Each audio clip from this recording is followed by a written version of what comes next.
Hey everyone, and welcome back to The Perspective. I'm your host, Ethan, and alongside me is Martin. So, as you know, originally Eric was going to be here tonight. We had some last-minute issues. Martin was kind enough to step in and take over for him. So, Martin, my pleasure.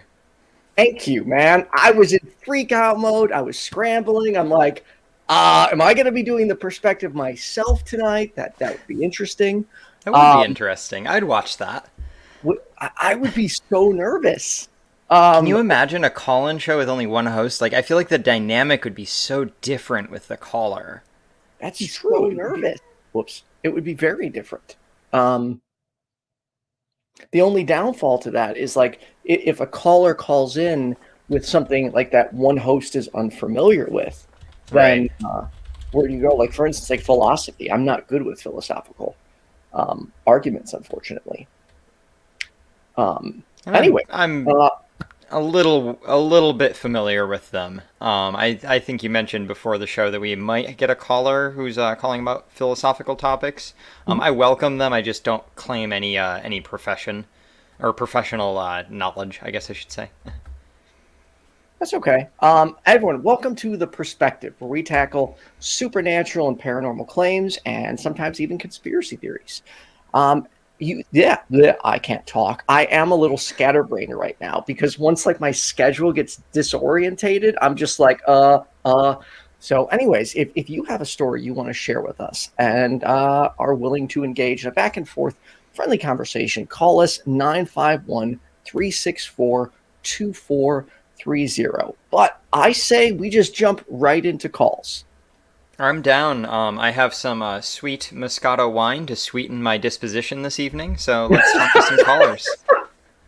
Well, I look forward to your sweeter disposition tonight. I am excited because he's not in the queue yet, but one of our callers is a former atheist and now Christian. Fascinating. I don't know. I would love to talk to that person.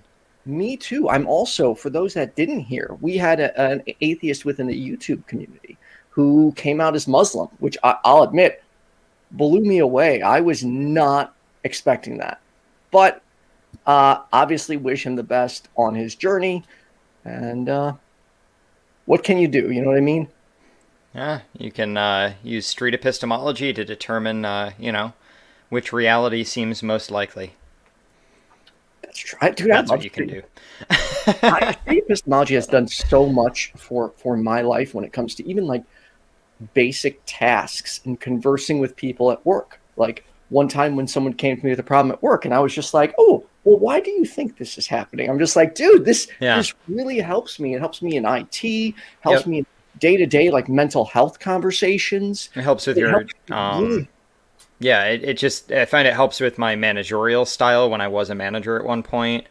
As far as like coaching people, you don't want to jump to conclusions. You want to figure out what their perspective is. Haha, allusion to the show name. and go from there. But yeah, you can only do that by asking questions, and asking non-leading, non-biased questions is the best way to do street epistemology. Cat. Yes, Bandaid. Bandaid's here and ready for the perspective. And Martin, I got your private chat. You asked about my eye. Is it? Wait, I can't tell. Yeah, it's that one. It's opposite. So I, unfortunately, have been very stressed lately. Oh. And I have IBS, so I started stress puking. And I was puking so hard that I blew some blood vessels in my eye. So I'm doing better now. I'm a little frazzled, but my anxiety has significantly decreased. So trigger warning, if anyone's grossed out by blood, I'm sorry, it's my eye. I can't do anything about it right now. Anyways, cool. Let's get to our first caller. We're going to get to, okay, here it is. Mike, you are on with Martin and Ethan. How's it going? Hey, Mike. How you doing? Ooh, it's a little quiet. Doing good. How about you? Doing good. Am I on with two people? Yeah, yes, you're on with myself and Martin. And as I recall, you were an atheist, right? And now you're a Christian? Yes. would you be open to talking about like what changed you, or was there something else you wanted to cover? I can start there if that's where you want to start. Yeah, I mean I would love to hear. Are you able to by chance speak a little bit louder, only because it's kind of quiet, or bring yourself closer to the mic? Can you hear me better now? Is that better? Yes. Yep. Okay. 'Cause Yep. Thank you. Perfect. Okay, all right. Okay. So I got saved in April of 1998 on Easter weekend. And I was only 19. I'm 43 this year in June. So I've been saved, for over half of my life. Okay. But in my teenage years, I was atheist from the time I was 13 years old, when I would go to church with my grandma and sit in those boring, dead church services and get nothing out of it. It just had nothing ever spoke to me. Nothing ever connected with me. Nothing ever meant anything to me when I was a teenager when it came to God. I was just left to just come up with my own belief system because I was left to myself the majority of my teenage years. Mike, can I ask you a brief question? Yeah. What denomination was your grandmother, if you remember? Okay, so that was the Church of the Nazarene. Oh, yeah. That's going to be... Yeah. Yeah, that's going to be pretty dry. What's the Church of Nazarene? Yeah. Or it's more orthodox. I don't think it's full orthodox, but Mike can tell you better than me, of course. Okay, sorry. The Nazarene Church. So the Nazarene Church was just basically just hypocrites, people that gave lip service to God, okay, and that was it. They were very hypocritical, very judgmental, very condescending. They were holier than thou, better than you, and that kind of stuff. Yeah. And I was a bad kid. So I kind of felt like I deserved that kind of treatment. But after I got saved and I got really personal with God, I realized that God loved me. God loves me no matter what condition I'm in. And did you change denominations, Mike? Yes, I've actually been a part of many denominations, and I actually went to a Pentecostal Bible college. Oh, wow. But I've kind of parted ways with the Pentecostal side of things too, even though that's what I was saved in, and that's what my belief systems are rooted in, is Pentecostal. But it turned me off as well. The more close I get to God, the more I get to know God for who God really is, not what we make him out to be or not to be. I realized something, that organized religion is really way off when it comes to showing us who God really is, even though they read it right out of the Bible. So, may I ask? I don't think that they really represent. Sorry, I'll let you finish. I had a follow-up question for you. I don't think that the way that the Bible is taught and preached today really represents what God is really trying to get across to us as humans today. Because there's still a lot of judgment in it. There's still a lot of hypocrisy in the people teaching it. There's still a lot of error in us. And we have to be willing, I think, to put aside our prejudices and our dogma and our judgments and our dislikes for certain kinds of people if we're really going to understand God. All right, may I ask you a follow-up question? Wait, what? As far as putting aside dogma goes, though, I don't know of any religion that doesn't have dogma. Like when you say you were saved, may I ask what specifically happened that saved you? Like what changed your mind from saying, I don't believe a God exists to I now believe there is a God? So I went to church for the first time in years on that Easter weekend because I was invited by somebody and I wanted him to leave me alone. And I told him, if I come to church with you, would leave me alone. And he says, yes, if you don't get anything out of it, if nothing happens, and it's just the same dry, boring thing, I'll never ask you again. I'm like, deal. So I got drunk, high, I got pasted before I went. Okay. Wait, and you got sat in the back of the church. you got wasted before you went to church? Yes, okay. I got completely wasted before I walked into church, okay? Because that's what I was. I was alcoholic and drug addict, right? So I was completely pasted when I got there, and I sat in the back of the church. I was the last one in, and I'm going to be the first one out. That was my mentality. Okay. I had absolutely no interest in anything going on, okay? So they give this altar call because it's Easter, and they talk about the resurrection of Christ, and they have this play going on and this skit going on up there, and this man, acts like he's Christ. He gets nailed to the cross and whatever, and then he gets put in the tomb, and all the things that go with the story of Christ and him dying on the cross and resurrecting from the dead. And so at the end of all that, the pastor stood up and said, this is all I remember about this moment. Okay. He says, if anybody believes, that they need to be saved, we're going to open up the altar. And I've never been at a church that opened the altar up. I didn't know what that meant. So I'm sitting in the back of the church. I'm like, man, I need a cigarette. And I'm looking at my watch and like, I got a couple chicks waiting for me. Like, this is where my mind was. I'm just telling you where I was at in this moment. Okay. Drunk, high, getting ready to go home to two girls, and I need a cigarette. And I put my head down because I was just like, ready to go.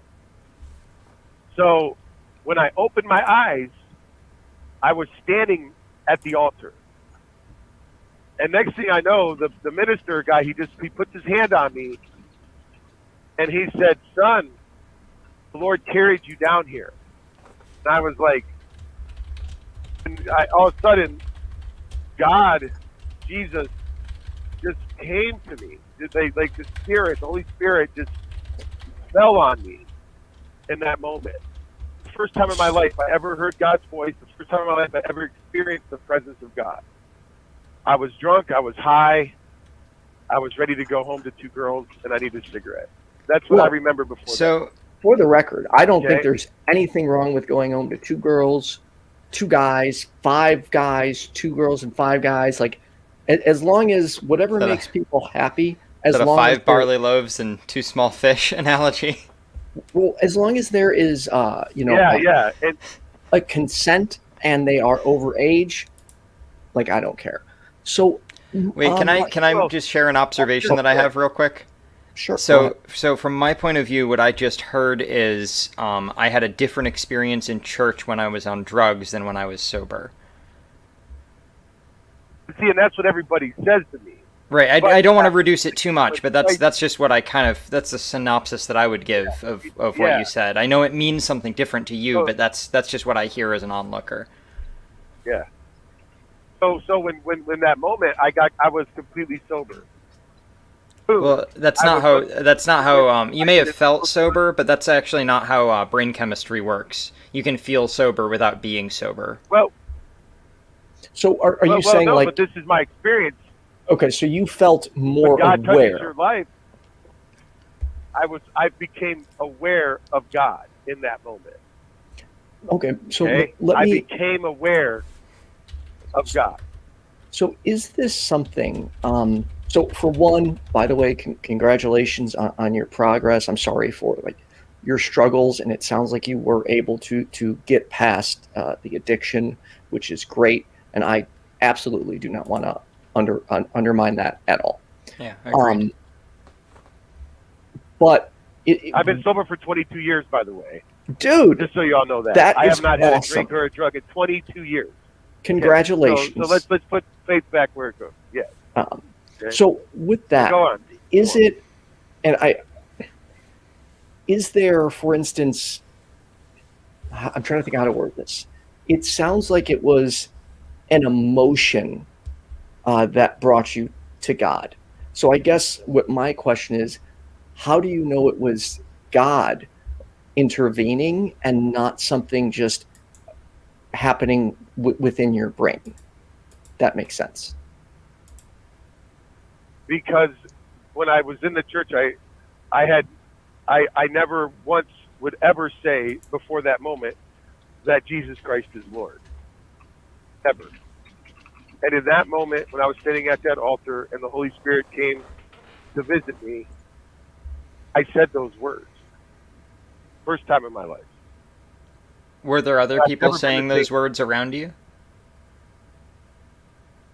No, I wasn't around Christians. I didn't put myself around people that believed in God because I was a drug addict. No. I meant in the you said that you said the words in the church. At that moment, I'm talking about, not in your life, just at that moment, were there other people? That's right. I can't recall I just recall what happened to me in that moment. Okay. I mean, I would think that it's fair to assume that saying Jesus Christ is Lord is fairly common in a church, and that, you know, I'm sure somebody else near you said that. Whether or not you overheard them is a different thing, but, you know, I'm just coming to it from my perspective as a former Christian, still former Christian, not, you know, turned Christian again. So listen. So let me just say this. Nobody was telling me anything to say. It wasn't like that. Okay. When God came to me, I did it. It was I started to do it. No, okay. To be clear, I wasn't suggesting that somebody compelled you to change your mind. You can only truly change your own mind. Well, I might want to walk that back a little bit. Your mind becomes changed as new information is introduced to it. But nobody can force you to change your mind without introducing compelling information. It's not like somebody can just tell you, you know, change your mind on this, and you can snap and be like, yes, okay, I changed my mind. Usually there's some information introduced and whatnot. But as far as telling somebody what to say, I've been to a bunch of different church services, and they all use call and response. You know, where the preacher says something and then everybody chants something back, or you all sing together. So they do literally tell you what to say, but that doesn't mean that they told you to change your mind. So just to be clear about that. So if it wasn't for the actual presence of God, I wouldn't have felt, or it was God Himself that saved me. Oh, okay. Because I didn't ask to be saved. Let's talk about that. So for me, I was a believer for the majority of my life. And once I realized I, for instance, was saying, well, I don't know what else all these things happening are, therefore it's God. And then for me, when I realized I was making that mistake, I stopped making it. And I basically look for evidence. So my question for you is, how do you know it was God? Because from that day until this present day, I have fully believed in Jesus Christ. There's no doubt in my heart anymore as to who God is, to what God does for people. It's happened in my life. Oh, I believe that I'm a completely different person today. Oh, I believe that you've changed, and I'm happy that at this point you feel like you're a better person and your life has improved. Absolutely. But what I'm wondering is, how do you specifically know it's God? How did you rule out other causes? Everybody that asks me that. This is what I tell to everybody that asks me that question. If you want a specific answer from God, then you have to ask for it yourself. Your heart has to be seeking after that answer. You're describing my late teens right now. This specific, it was presence of God. Well, you were saying that. So Ethan asked you, how do you know, Mike? And then you said that we have to ask God. Well, we're asking you though. And I'm telling you what I did is I started to ask God, like, okay, God, if this is really you. Did you ask him out loud, or did you ask him in your head? Yes. And what did you hear? I said, God, if you're really, and God said, if you're really ready for that, then you're going to have to change a few things in your life. And I said, you heard that with your, did you hear that with your ears? Hey, Mike, I'm sorry, we're trying to have a back and forth, and with a little bit of a delay, it's tough, but we're trying to not have any person monologue. I'm just trying to get a baseline here. Did you hear it with your ears? So I heard it in my heart. I you heard it in your heart. Okay. Like you and me. So it was an emotional experience. Is that what you're saying, or? I had to put all emotions aside. I had to stop letting my emotions. Well, wait, hold on. You just said that you heard it in your heart. It does. Okay, yeah. You just said that you heard it in your heart, but right. You have to listen to your heart if you want to hear God.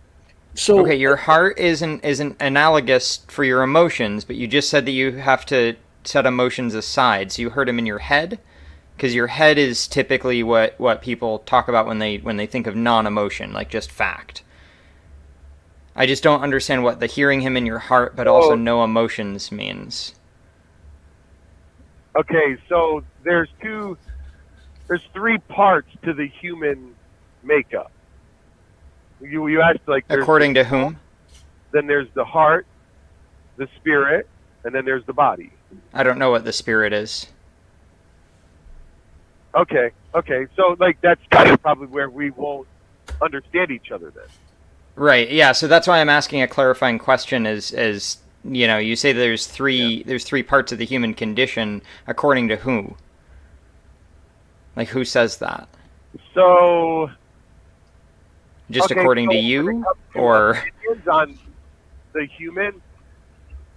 I mean, you can go and get an opinion anywhere that there is no spirit, and that the soul is one thing, the spirit is another thing, or there is. I'm not looking for an opinion, though. I'm looking for reality. So, what I learned was through, like, Watchman Nee. The book called The Spiritual Man was my first book that I read. And then I got into some psychology, trying to remember the guy's name. M. Scott Peck was a guy that I read up on. I did read a little bit of Dorianism. I did read a little bit of, let me think of some other. Well, real quick. Salinger, I read some of his stuff. Real quick, we're gonna, in just a moment, we'll have to wrap this up. But I guess what I was trying to ask is, like, how can we verify that God has saved you? Because for me, what I'm seeing is a man with incredible strength that was able to overcome, something really bad. I'm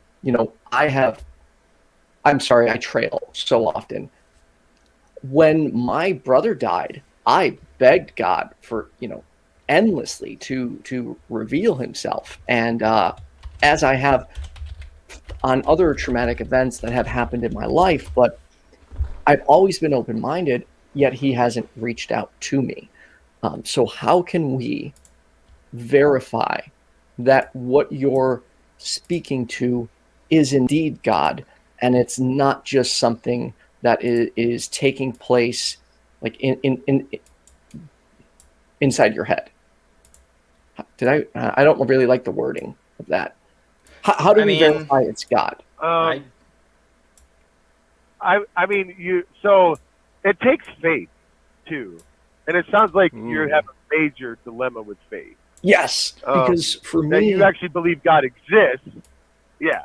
So to give you, so like, that, for there's me, there's that barrier. Faith is the belief in something without evidence, because right now we have over 4,000 different religions, all of which say, well, you just have to have faith, and they're all using faith and coming to wildly different conclusions than you are. So for me, I don't find faith to be reliable. Yeah, Mike, let me ask you something real quick. I'm not talking about religion. Like, think of something non-religion. It could even be something trivial. Think of a time when you thought you were right and then you were wrong. Can you think of a time like that? And again, it could be something trivial. It could be a math problem in calculus class or whatever. Definitely. I mean, just when it comes to God. No. I was talking about something that we can all agree on. Like, let's say you said the car was green, but it turns out the car was blue. Can you think of a time like that? Talking totally natural, nothing supernatural. Nothing supernatural, just natural. Yeah, just a time that you've been wrong about something. Any time in your life. Can you think of a time? This isn't a trick, I promise. My first marriage, where I believed that woman was sent to me from God, and I spent so much of my energy and effort. Okay. So it's interesting how I asked you to come up with a scenario that didn't include God, but you still went to one that did. But we can work with it. So, okay. About that, it feels the same as when you're actually right, up until the moment you realize that you're wrong. And so when we look for evidence of something, we look for something that other people can verify usually, not like a feeling within your heart. So what I'm not trying to do is tell you that we don't think you believe. I'm very convinced that you believe in God and that you believe everything that you say. I'm sure that you do. But what I'm looking for is a good reason for me to believe. Like song lyrics. Let's just go there. How many times have we listened to a song, got the lyrics wrong? Many. Right, and you can swear by, like, oh yeah, those are the lyrics, and then you hear the song, and then you're like, oh shoot, I was wrong about the lyrics, but you felt right. Yeah, okay, I can work with that example. Yeah. Yes. And you're convinced that the way that you hear the lyrics, revved up like a deuce in the song "Blinded by the Light" from Bruce Springsteen. Love it. I thought that it was cut loose like a douche, right? Yeah, exactly. That's a perfect example, Mike. That's exactly what I was looking for. So you know how you feel like you're right and then you realize you're wrong? I'm afraid that that's what's happening with a lot of people who believe in God. And that's why I like having these conversations, so that if I'm wrong, I can find out what convinced them. Well, I had to read the lyrics to find out what the truth was about the song. Right. And it's kind of the same thing in reading the Bible. If I want to find out something about Jesus, I go there. If you want to find out something about Harry Potter, but if you want to find out something about Harry Potter, you go read the Harry Potter book. That doesn't mean that what the song is about is true, though. It just means that those are what the lyrics are. As far as the truth value of the song, that has to be established by something else other than the song. Same thing with Harry Potter. You'd have to have somebody say, oh, I've seen Harry Potter in real life, not just, oh, there's a book that says these things. I mean, that's how I view the Bible. It's a song that lacks evidence. It's a Harry Potter book. It's a story. So we do have to wrap up. And I agree with you with okay. Yeah, we do have to wrap up in a moment. So I just want to say Mike, one thing about, if I could give you, if is there anything you want to say in closing, like 30 seconds or less? I think when it comes to our struggle in our conversation, it really comes down to you're trying to find some sort of ironclad proof through a conversation, and that's not how you find it. Find it through your own experience. But you should be able to share proofs with other people. I mean, if I experience gravity, I should be able to then go and show you and drop an apple off of a tree and have it hit you in the head, and then you can experience gravity. So, I just, I'm lacking the ability to see how a proof couldn't be shared with somebody else. Now, if there's a technical knowledge gap, I'm willing to bridge it, but I've already read the Bible, or at least I'm not going to say I read every single word, but believe me, I've read the entire New Testament multiple times and a good chunk of the Old. So I'm not sure what I'm missing. Yeah, It's faith. That's I had faith. Yeah, I had faith up until I was giving a sermon to my church, and I've talked about this before on other YouTube videos. I was giving a sermon to my church. There was a crowd of about 35 people, I want to say. It was a smaller contemporary worship service, and I realized I don't believe what I'm saying anymore. And the reason I didn't believe was because I didn't see the things that were described as true, such as angels and I don't want to say angels and demons in our world, but like the forces of good and evil. I don't see the world that way anymore. I see people who make choices, and people make choices for good reasons and bad reasons, and that creates our reality.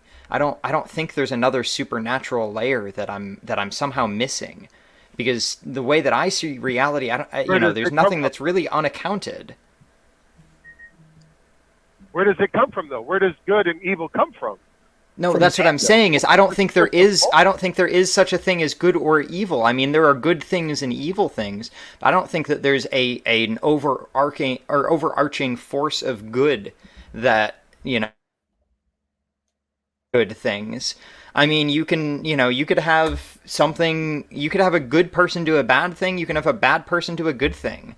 Like, there's, I'm not going to say that it's arbitrary, because it's not arbitrary. It impacts our lives. But ultimately, how we make these judgments, we kind of do that as a collective society. It's less prescriptive as you're describing it. Well, if a human can think of it, like, that's what I've understood about human behavior. If a human can come up with it, we're going to, be it good or be it bad. And we have to decide, this is what I've learned, is what side do I want to be on? The side of good or the side of evil? Give me an example. Give me an example of something the side of good does. So the side of good, feeding a homeless person, or taking your grandma. Okay, that's a great example. Yeah, I want to do both of those things. I'm with you on there. If that's your definition of good, I want to be that kind of good. So with that though, like, for instance, in my opinion, you don't need God to do good things. So to give you an example, when I was more right-leaning and Christian, I was extremely judgmental. I thought I knew what was best for people, and I was basing that on some of my religion and political beliefs. When I become an atheist and shortly after a humanist, I realized I shouldn't be the one deciding what's best for people. And I think it's best to let people decide what's best for them rather than judging them or putting them in this box of how they have to act. And I didn't need God for that. I was able to think about what was right and what was wrong. So I really hate to cut this off, but we do have we could go all night. Mike, I've really enjoyed talking to you, and I would actually like to talk to you again. So if it's okay, after the show, I'm gonna send you a follow-up message. Yeah, and Mike, I just want to say also, I really appreciate you calling in and sharing your perspective. It's been a pleasure speaking with you. I'm going to be hosting again on this show on April 27th. You're welcome to call back anytime, but if you want to call back and talk specifically about good and evil, I would love to do that. Yes, that would be great. And Mike, again, congratulations on the 22 years. And cheers. Good work. Yeah, cheers, absolutely. Enjoy the rest of your day. Thank you, fellas. All right, bye-bye. I really didn't want to end that call. I know. There was so much we could get into there. I know. He was a cool guy. I appreciate him calling in. Me too. So, all right, let's go ahead and get to our next caller. We have got, where is it? Jeff from Detroit, defending the paranormal as a skeptic. Jeff, You're on with Martin and Ethan. How are you? Hey, Jeff. How you guys doing tonight? Doing well. How about yourself? I'm doing well. I just sold a dirt bike. Only put it on Facebook Marketplace for about 12 seconds. That's good. There you go. Nice. Gotta hustle. Hell yeah. What did you want to talk about? Well, I mean, I saw your post. That I think that anyone in 2021 who associates like modern day ufology, or what we like to call it, because it's been renamed to UAP studies, unidentified aerial phenomenon studies, with like a fictional or completely paranormal topic, it would be a mischaracterization of the entire experience altogether. And if you took all the crazy stuff that you hear and you just think, oh my God, this is the craziest crap I've ever heard in my life, how could anyone believe that? And you take all of the the other branches of this paranormal topic out of the picture, like abductions and what, you take your pick. Mm-hmm. You're left with empirical evidence that stacks up so high that it's illogical not to study it as a real thing. And that empirical evidence would be the same thing we would use in court systems, or say through the scientific method. We have almost 3 million declassified documents on the topic. We have an endless amount of anecdotal reports from highly credentialed and credible experiencers and witnesses. And some of these people range as high as extremely high-ranking military people, as I'm sure you do know, or like, say, defense contracting companies, like some of their top people. And then, of course, yeah, if you could start citing just a couple places where we could actually look for this. I mean, this isn't the kind of show where we're gonna like live, Google stuff, but I do have another window open so I can get a cursory impression of what you're citing. And to follow up, there are people who firmly believe they've had alien experiences. And I won't call I don't want to call them crazy or label them at all. When people tell me they've had an encounter with an alien or an experience with God, I want to talk to them about it, because if it's true, I want to be able to investigate it. And I know the problem is, a lot of the time when people go to share their stories, too many people either call them liars or crazy. And I never want to do that with anybody. I want to hear, what they believe, what their experience was, and why they believe it. But yeah, if you could give an example of something, like when you say empirical data, what is, and I guess, are you arguing for the existence of aliens? Well, here, I don't mean to cut you off. Let me just jump back to address something you said. Sure. You said if someone says they see alien, or someone says they see God, what is the equivalency there? What equivalency are you pulling for those two things? Because I would say one is like your last caller. The way that conversation went was that it was basically impossible for someone to prove the existence of God, right? But how do we prove the existence of, say, an alien organism, or like an actual intelligent alien sentient species? It would be the same way, like through reconnaissance or the scientific method. I don't know how you would use the scientific method on God. So there's no equivalent. Right, okay. I see what you're saying. I think Ethan's point was, if I can just clarify real quick, was just that they're both claims that we don't currently hold a belief in. Yeah, that's why they were represented the same. You're absolutely right that the methodology would be different. Hopefully we'd be able to see aliens with our eyes. Whereas God, baked into the cake there is sort of an invisibility or elusiveness. So your point is taken. Don't worry. I hear what you're saying. Yeah. Agreed. There are many examples, and I can give you one. There are many examples of simple visit to a new atoll or island for the first time ever, where technology, even if it's just primitive technology, is introduced to the island folk, and those people are instantly labeled as gods, and they're gods forever. They have traditions for them forever. I mean, you can go to Papua New Guinea right now, and they still have like cargo god, the guy that brought the first cargo shipment there, and that's their legitimate god. I mean, so you could associate a supreme technology coming to Earth, say if aliens actually did visit you, which I don't know if they actually have, like I said in quotations when I responded to you that I saw in quote unquote an alien. But if a supremely technologically advanced species came here at any point in time, even right now, they would appear to be gods. They appear to be magic. Are you citing Clark's laws? So I don't know that I agree that they would appear to be the gods, because to me, significantly advanced technology, as they've occasionally said, is indistinguishable from magic. But yeah, that's Clark's laws. I don't think it's actually magic. Right. I think it's just something we don't understand yet. Right. And also, I'm pretty confident. I shouldn't say pretty confident. I'm fairly confident that there is alien life out there. Like, to me, with how big the cosmos is, I don't think it would be rational to say, hey, there's no aliens out there. Where I'm not sure is whether aliens have made it to our planet or not. And if they have, from my opinion, they would have such significantly advanced technology that they would be able to go undetected from our radar. I don't think we would be seeing them as easily as we think we would. So is it Yeah, we could scale that right at all levels. Like there could be aliens that are just slightly more advanced than us that would come here and could be detected.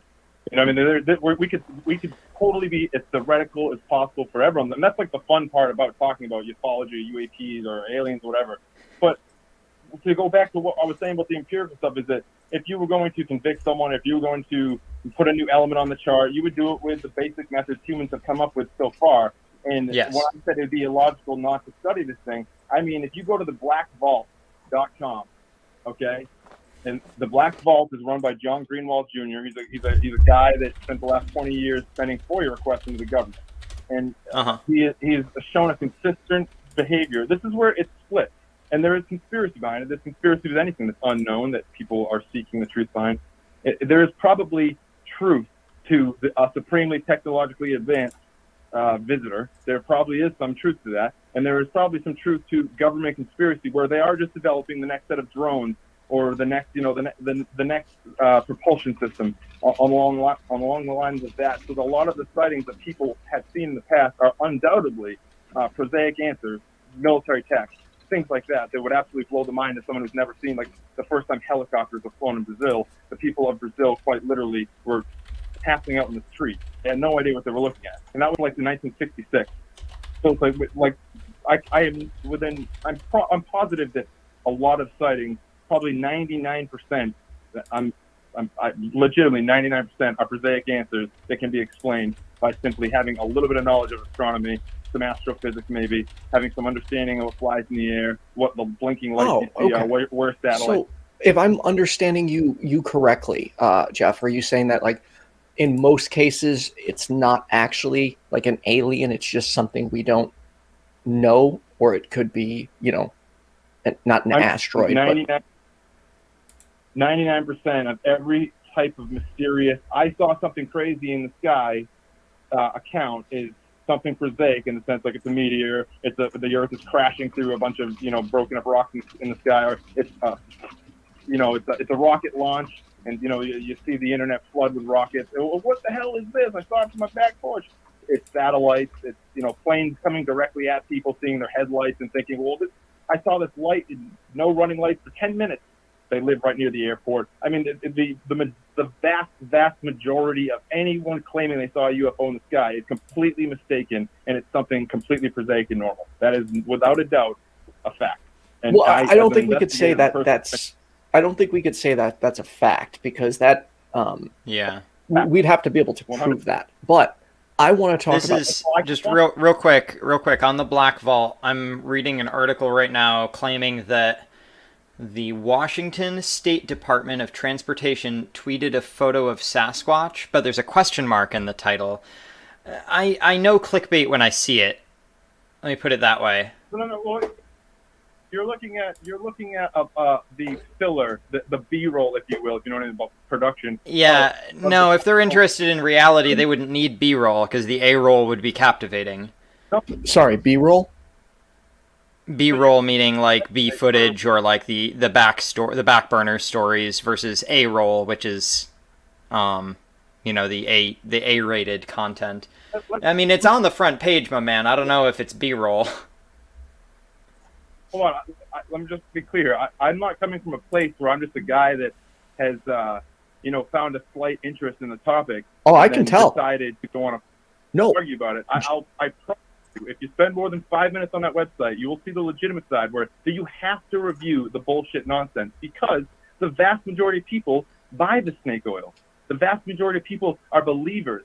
They're not. And what should we do with snake oil salesmen? What's We that? shouldn't. What should we do with snake oil salesmen? We shouldn't trust them. That's the lesson. That's the whole thing with snake oil salesmen. It's, they tell you, oh no, I sold the other guy down the road the bullshit. You're getting the good stuff.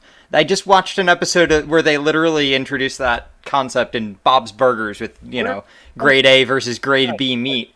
They wouldn't need to tier it if it was true, my man. It would be evident. No. Well, but we're discussing the evidence, guys. You're telling me after a 5-minute search, you've decided already that this is nonsense because the Department of Transportation actually did tweet some stupid photo of a traffic camera and some alleged Sasquatch thing. That is what you're basing all of your argument off of? I'm not basing all of my argument off of it. I said that was an example of a reason why I don't find this website to be credible that I've only been able to spend 5 minutes on. So if within 5 minutes I can find something that... Hold on. If within 5 minutes I can find something that discredits its credibility, isn't that a fault of the website and not of myself? This sounds like a debate of a philosophy over falsifiable statements or not. What about addressing nonsense like that is bad? We're not. If you read an article on this website, I guarantee he's not saying that Bigfoot's real and this is a video of it at all. I guarantee you read a headline and now you're saying that. This is the problem with people that think that there is no evidence to support the topic. You said this guy's not credible, although the New York Times uses them all the time. Ralph Blumenthal uses them all the time. I didn't say that he wasn't credible. I said that I didn't find the website to be credible.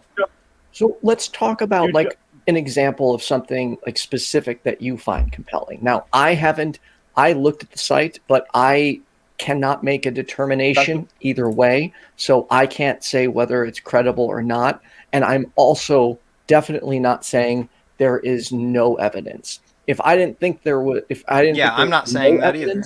I wouldn't even be having these conversations. But I think there is a possibility that there's evidence that I just haven't seen yet, which is why I love taking these calls. Yeah, let's get a finite claim. Like, what is something that you find to be true that you can link us to? And I don't mean not 5 minutes or less, of course. I don't mind reading something at a later date, but what am I missing here as far as UFOs? Because I haven't even stated my position on UFOs. As far as alien abductions, though, I don't know. Well, actually, real quick, Martin, I'm curious. Do you think aliens exist? Saying it, then you have to see the bigger picture, because just like a scientific study with statistical analysis, you have to look for trends more than just a single cases where the most typical statement heard in all of the investigations I've ever done for the last 20 years is, if aliens are here, they would have landed on the White House lawn or something along those lines. And it's not the type of thing, like, just for a second, put yourself in the position of, say, a gorilla being studied in the jungle. Does the gorilla know that the data that you're taking on the anthropological study that you're taking is being sent over the internet to universities in Germany and California, and that we're mapping their genome? Of course it doesn't. They can't hit and that's it. So how could a supremely technologically advanced group of whatever, maybe aliens, maybe not, maybe time travelers, who the hell knows? How could they possibly be studied? And who the hell knows? Someone's position is that it's wrong. How does that make sense? It's impossible. I'm not saying anybody's wrong. I'm saying who's right, and show me why they're right. So yeah, Jeff, real quick, just to kind of I have not once in this entire conversation disputed what you said. Neither No, one you of us just said have said you're wrong. After I Yeah, not about UFOs at least. I've disputed what you've said about the website and its credibility, but I haven't disputed what you've said about UFOs. Right, but a default position on this topic is to stop a person while they're stacking. Are you assuming my position? Wait, I'm confused. He said the default position on this topic. Are you assuming my position? You just stopped me multiple times trying to introduce Go ahead, Jeff. the topic to people that claim there are no empirical evidence. That wasn't, I mean, real quick, Jeff, that wasn't intentional. So there is, understand there's a second to a second and a half delay between like what you're saying and what they'll hear on the other end of the stream, because it's essentially piping through a couple systems. So any cutting off, if we're not trying to intentionally do it, it's unfortunately going to happen with live shows. We just try to minimize it as much as possible and ask clarifying questions when necessary. And I'm muting myself, so go ahead and take the wheel, sir.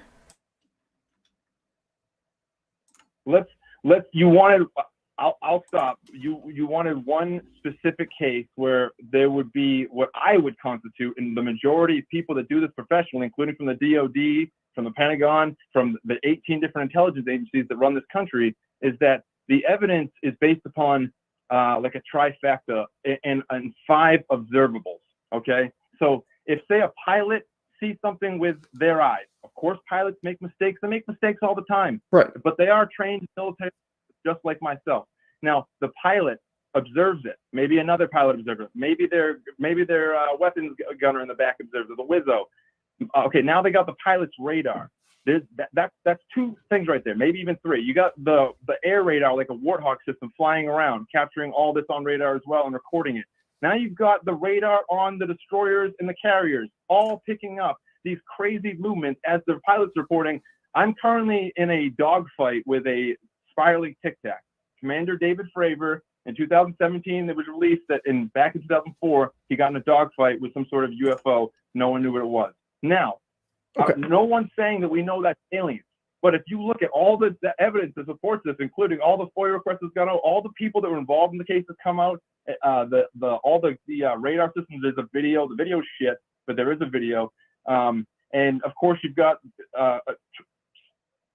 descriptions from trained observers. I don't know if you're aware, but from the military, what a trained observer is, like myself, someone who spent hundreds of hours through different gun systems, staring at enemy planes, enemy vehicles, enemy personnel, enemy weaponry. Hey, Jeff, you eliminate instantly. Could we talk about a specific example? And again, I would like to just be very clear. You are far more knowledgeable than I am in this area. Like, you're throwing out things that are you've clearly, very clearly done your research and spent a lot of time on that. And I do not have the knowledge you do. I'm just trying to evaluate the evidence you're presenting. So is there a specific example we could talk about?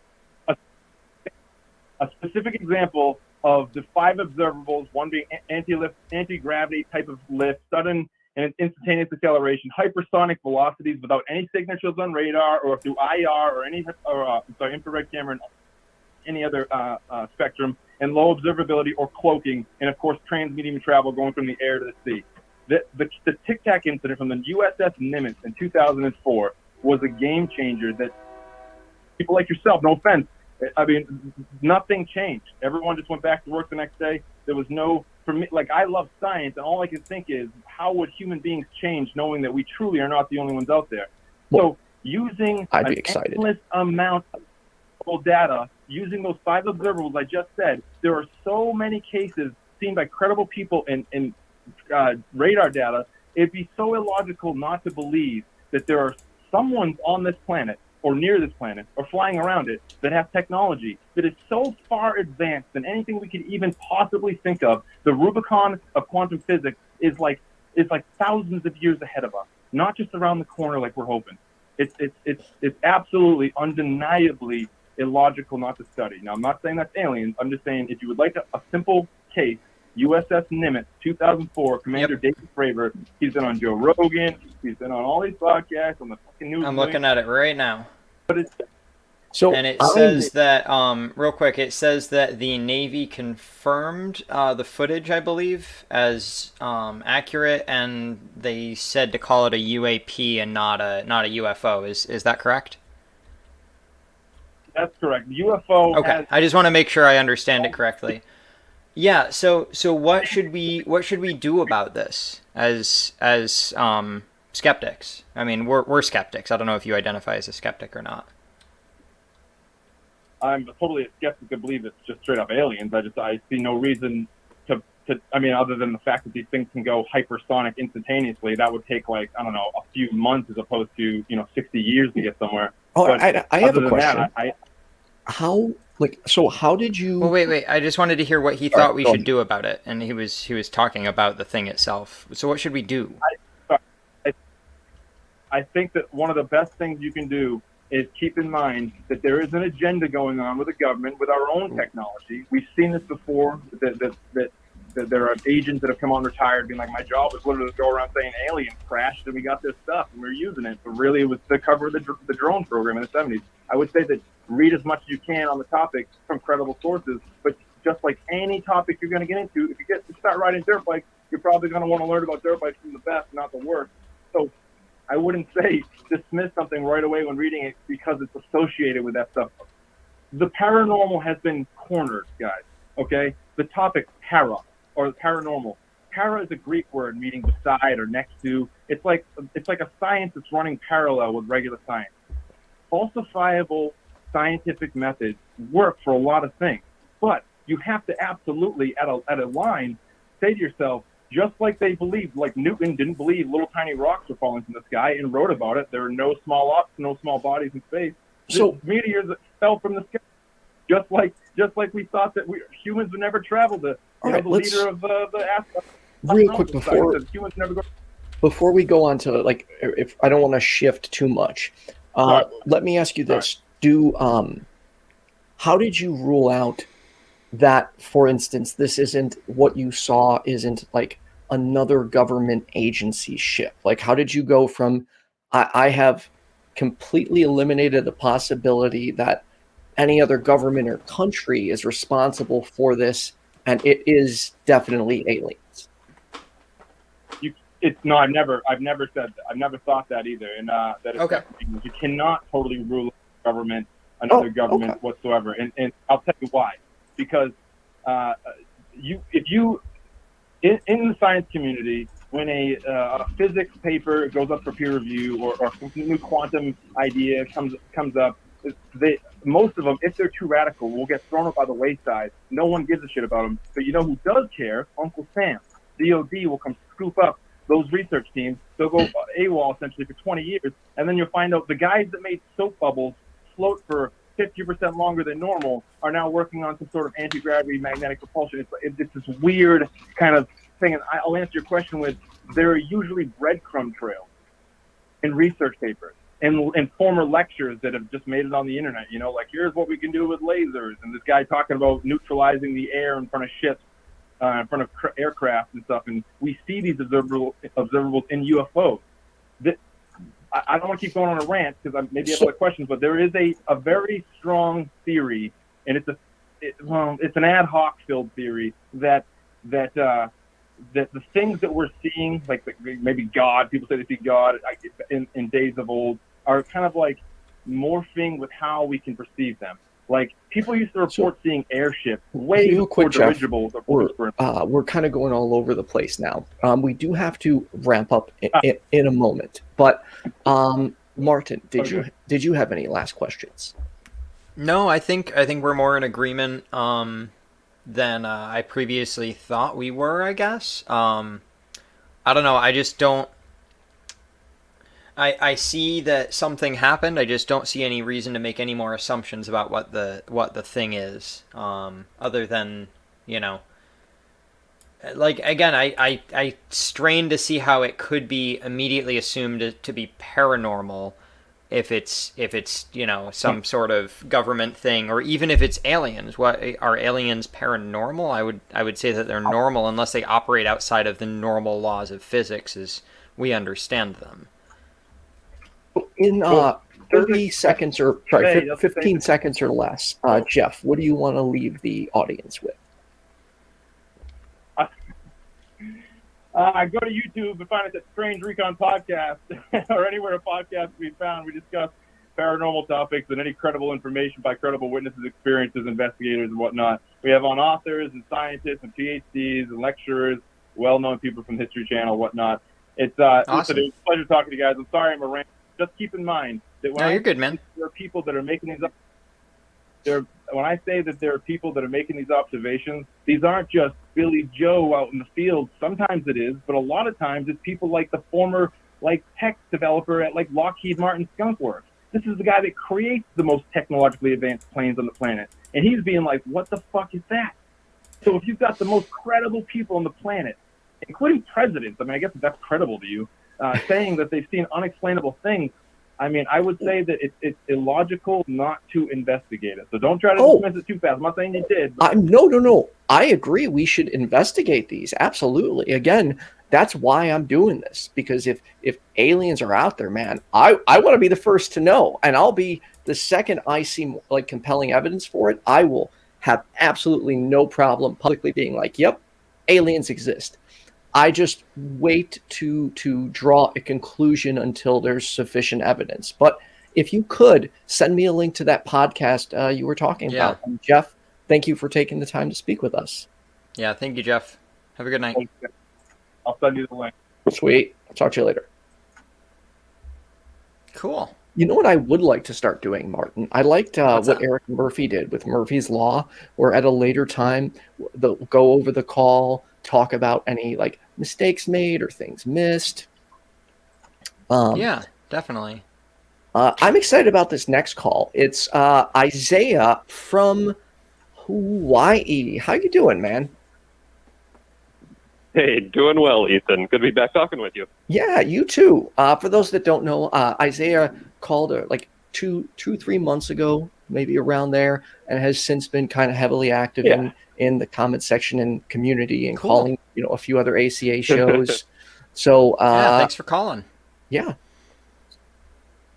Sure. It's great practice and good company. I appreciate the opportunity. Hell yeah. So what did you want to talk about today? Yeah, so I was thinking of talking about the perennial philosophy. And in a nutshell, that's the idea that all the many things of the universe comes from the one, it's called, and it's usually capitalized.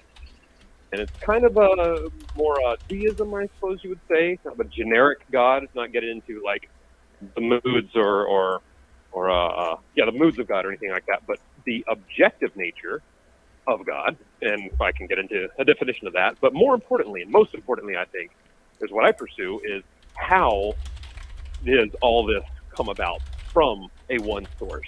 And when we figure out how, that leads to technology, that leads to knowing how we work on the inside. So that's my motivation for exploring these things. So, okay, so you are, if I recall, you're not a Christian or anything. You said you're a deist, is that correct? I would call myself a perennial panentheist, and panentheism means all. Pan is within theos, within God. So, and I go a little further, that God is an infinite, and a substantial infinite, and universes are quantized like finite bubbles of space within a larger infinite medium. Martin, I'm going to have to defer to you on this one. This philosophy is a little bit above me. I'm sorry, Isaiah. I can you say that again? Sure. The perennial panentheism, basically the one that we're all from, in panentheism, that one is an infinite. And finite things are made from an infinite that pre-exists before it. So it's an idea that nothing's really ever created or destroyed. It's just this original infinite thing changed phase or changed form. And that's why we have all the different things that are moving around in space-time. relativity. If you call it the philosophy of matter, I might just agree with you. Because matter changes forms, and as far as we know, matter has always existed. Sorry, what's the philosophy of matter? Yeah. Oh, it's something I completely just made up, because if you change his... So Isaiah was talking about something infinite, from one thing comes many. If you just, matter, which is just stuff, I mean, this is matter, like, everything's matter. If you just said that, matter changes forms, and energy is just matter in motion, is my understanding of it at least, then yeah, I'm with you 100%. If you're saying that there has always been the material, and from the material comes other materials, then sure. I just don't think there's anything controlling it. I don't think there's any inner, like, intelligence or anything like that. If your claim is that there's always have been atoms, then I don't really disagree. As far as we can tell. No, and I wouldn't call atoms, we refer to it as matter, but how solid are atoms? Like, how I mean, we can bust them open, but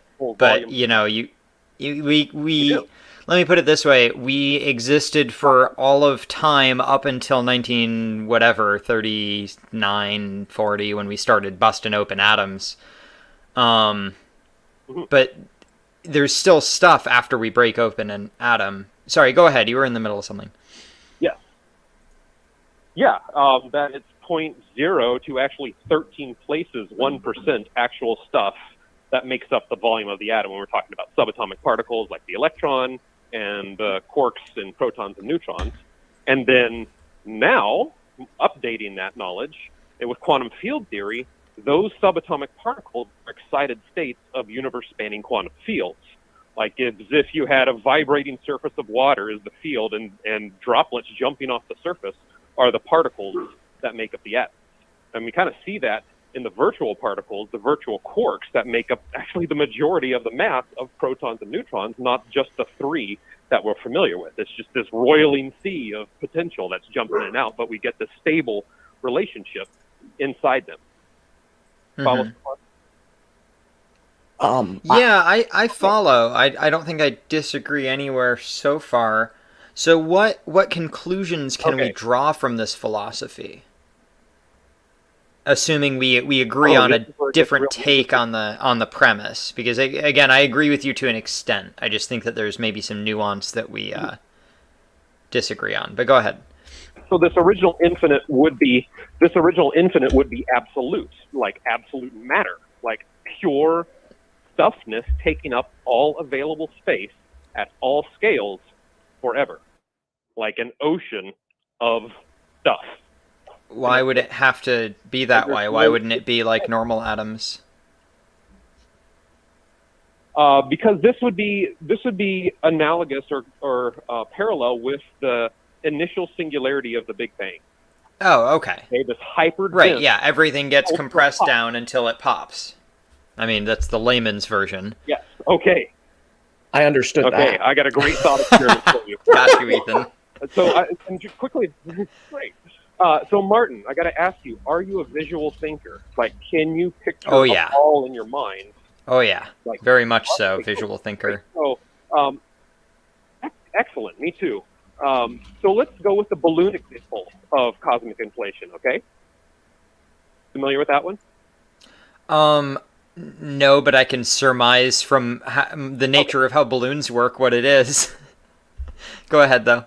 Yes. So the idea is the balloon inflates. The space-time is analogous to the two-dimensional stretch, and as space expands, the galaxies get further apart, and that's to model the expansion of space. Well, what is the difference between that and lowering the pressure external to the membrane?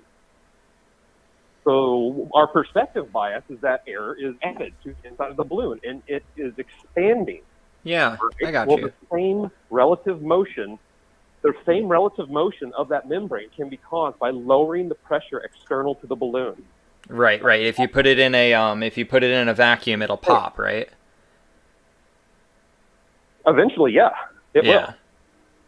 So, gotcha. I remember doing that in chemistry class in a bell jar. Cool. Yeah, that's exactly what I'm talking about. Yep, I got you. So what then, the analogous jump using that same example is, what is the difference between an expanding infinitesimally small dot that rapidly inflates, and then all the stuff inside that inflation is made of that dot, or what was contained within it? What is the difference between that and a wave traveling through an infinite medium, creating a pressure differential that yanks open bubbles in its wake? This is called cavitation. Oh, okay. I see what you're getting at. Bring it home for me though. Connect the dots. Because I'm not fully grasping it, but I understand. Like visually, I'm there. Okay, so if you move fast enough through water, you actually lower the pressure behind your motion to make vacuum bubbles. Right. In a wake, yeah. It's a problem in boat propellers. Yep. Yeah, boat propellers that aren't done shaped well will create bubbles behind them. So this can also be recreated with sound. It's called acoustic cavitation or non-inertial cavitation, and we can do this in labs. I'd love to see it, where we vibrate a container of water and we actually get a stable vacuum bubble by standing waves. It's like cymatics in water, a standing bubble to just appear and hover there in the water against the air atmospheric vacuum pressure, or the positive pressure that would push it back together. Yeah, I got you. So that's a major perspective bias difference between the Big Bang Theory. We're shown this infinitesimal dot in a sea of blackness that's not supposed to exist according to its own theory. So right away, there's a massive perspective bias set up. With the perennial philosophy, this also dovetails into the mythos that we've been handed down through many different traditions. And there's a whole cosmogonic genre. These are stories of how things are made, and they're usually mythological and religious. Well, there's two main genres. One is called chaos conf, which is the story of chaos, and two is called the primordial or cosmic ocean genre. And the idea is, there was once a great ocean of water, and it got divided apart, and all of creation is inside that division where the waters are parted. There's some great examples, like from Babylon. Tiamat is the primordial dragon goddess, and Marduk cut her body in half and fashioned the heavens out of her top half and fashioned the earth out of her bottom half. Yeah, lots of those, the story of the firmament, stuff like that, yeah. Yes, yeah. So there's like this echo throughout all these other legends and myths, and which I take as analogous language. Like if you want to think of transmitting technical scientific knowledge downstream through time in more primitive cultures, for one reason or another, say the Earth just got nailed by a multi-headed comet and the surface was rearranged. Our society is reset, and basically we're back to primitive cultures. What kind of stories about electricity, about atoms, what could be made so they would transmit downstream through time in those cultures? And I'm thinking, one of the beliefs I pursue is that there are echoes of that in the common mythos that we've been handed. Even the Jesus story, even that one, the miraculous birth, which isn't limited to Christianity. That's another story that's been around long before that. Question. So actually, I think that ties a lot back to do with I don't know. I see the whole Jesus thing as like a lot of it was just kind of weird energy towards women, like, oh no, she's a virgin, she's unviolated, that's why God could give her the son. And it's like, I don't know, it all kind of ties back to masculinity a little bit when you get into virgin birth and that kind of concept. I do have a question though. Do you parthenogenesis, things like that? Isaiah, do you think that well, I guess one, do you think Jesus was real? Two, do you think Jesus was a supernatural being? And three, do you think Mary actually had a virgin birth? Great question. I don't know. I think there's historical plausibility that there was a person who did know some things and was trying to teach other people to have this kind of self-empowerment, that the kingdom of heaven is within you, and that ye are all gods, all sons and daughters of the Most High. And the powers of state and church at the time said, "Oh, I don't think so. You're not going to put God in the hands of the common people. So we're gonna make you a martyr. We're gonna terrorize everybody with your death." Is kind of my generalized take on all of that. But you asked specifically about the virgin birth. Let's look at that mythologically. Let's look at that in terms of the infinite ocean before anything exists, before there's any bubble, before there's any universe. Infinite ocean. What do you mean by that? Yes. This would be back to the state of the singularity as an infinite field, an infinite hyperdense state. And the only thing that humans have, the best analogous thing that us humans have to a concept or a state like that is the ocean, as this vast, undifferentiated substance that just can take up all shapes, and we can't breathe it unless we make a bubble inside of it. So it is the perfect symbol for this type of a story, and it is rife throughout our history. The further you go back, the more and more common it is. So again, let's get back to the virgin story. And I can even tie it back to Mary's name. In Latin, the term for the ocean or the sea is mar. And the, the receding form, there's a number of different adjectives. It means like the going away form, not coming towards. I have not studied Latin, I've just looked up this definition. Is actually mari, M-A-R-I, means the receding of the ocean. And I'm sure it's paranoia and completely coincidental. I just found it awesome and fascinating. But let's think of, let's go along with the Jesus mythos, that he is the Son of God, right? They made of the same substance as the Father, as I believe. Real quick, Martin, I do have a question for you, actually. Do you, where are you on the side of Jesus? Like, do you think Jesus existed? Unconvinced? Like, where do you fall on that? I think that I wouldn't be surprised if there was a person... sorry, hold on one sec. I think I wouldn't be surprised if there was a person named Jesus who they wrote stories about. I also wouldn't be surprised if there were several people who got compiled into these stories and then named Jesus, several itinerant preachers. So I guess I'll say that, again, if you're going to tell me that some guy said he was the Son of God and went around and tried to help people and fed some people and gave speeches, I'm not going to argue with you, because 2,000 years ago, neither of us can go back then and look at it, and there is a book.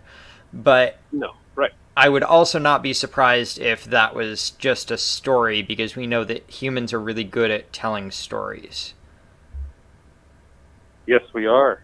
And the virgin birth story is older than Christianity. The Trinity of the God is older than Christianity. A lot of things are. So, from where I look, it's either either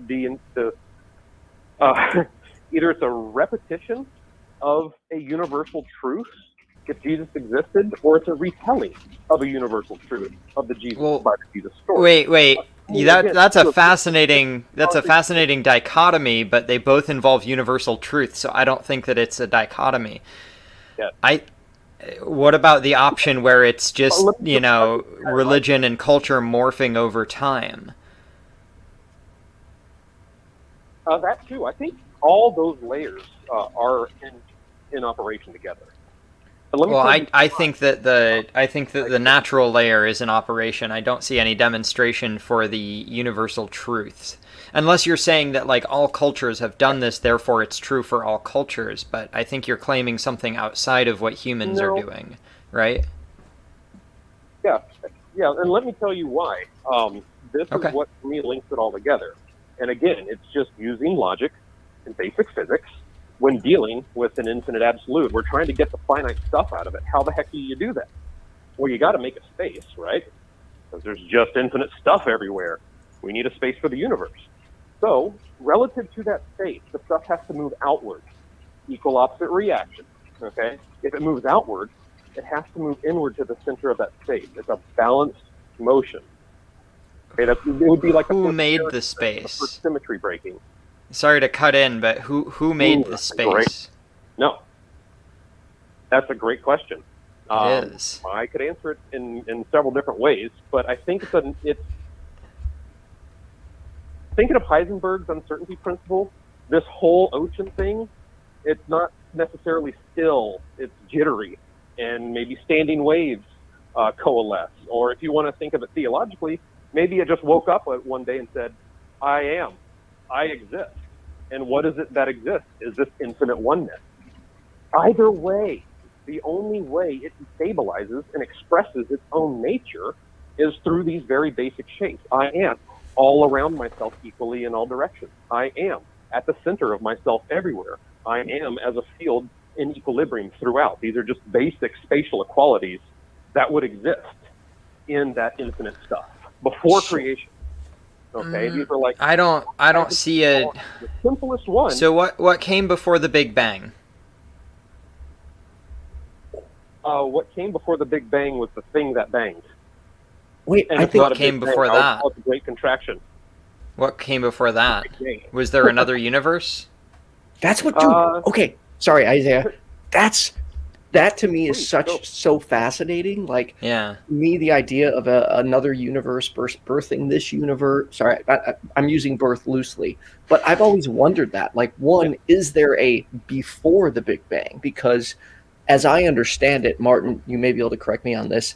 The closer we get to that point, time slows down, so we can't necessarily know whether there is a beginning to the universe or not. Is that accurate? Accurate Yeah, to my I think so. understanding. I mean, in order to measure time, you have to have stuff moving through space. It's the measurement of either its movement relative to you or something else, or its rate of change as it's doing whatever it's doing or being exposed to forces over time or through space. Even if it's just Right. standing still in space, it's changing because it's being influenced by a lot of things. So naturally, if you collapse all space and you just have pure undifferentiated stuff, you have a timeless state. There's no ability to measure any motion of anything because there aren't any individual things. So it is what time emerges out of. It's before the domain of time, which I mean literally, because you need space for individual pieces of stuff to move to be able to measure time. So back to this ocean wave analogy. Imagine a wave crashing over. Let's give it a surface because that's easier to imagine. Wave crashing over the surface, and it's just leaving bubbles in its wake, just endless bubbles, and all those are universes. And we can get specifically in mathematics that gives a non-random metaverse, I call it. I don't work with a random multiverse model. I call it a metaverse because it's a regular lattice that gives geometric predictions on the forces we find in this universe. So that's why I think it's plausible. I don't know if it's true. I don't even think if I knew the truth, I could convey it in these airports from my meat pipe and making money. I appreciate you clarifying that it's plausible and not claiming that it's true. I won't disagree with you that that's a great theory. Well, let me link it to something you'd be familiar with, especially in the let's call it the legend of Jesus. I'm not saying it is not true or false. Okay. I think it's a very useful story. So let's go again. Equal opposite reaction, just basic physics. For every action, if this stuff moves to make a space, it has to move in the opposite direction to counterbalance that. So if it moves outward to a periphery, it moves inward to the center of that periphery. Okay? So you have this simultaneously arising stable structure of a spherical periphery with a spherical center and a curved face yanked open, stretched out between the two.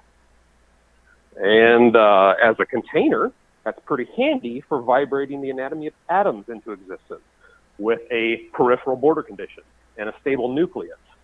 So this would be like universal cymatics. That container makes atoms stable because it's vibrating around us through the field. I guess that would be the Higgs field is what we've named it, that confers mass to everything.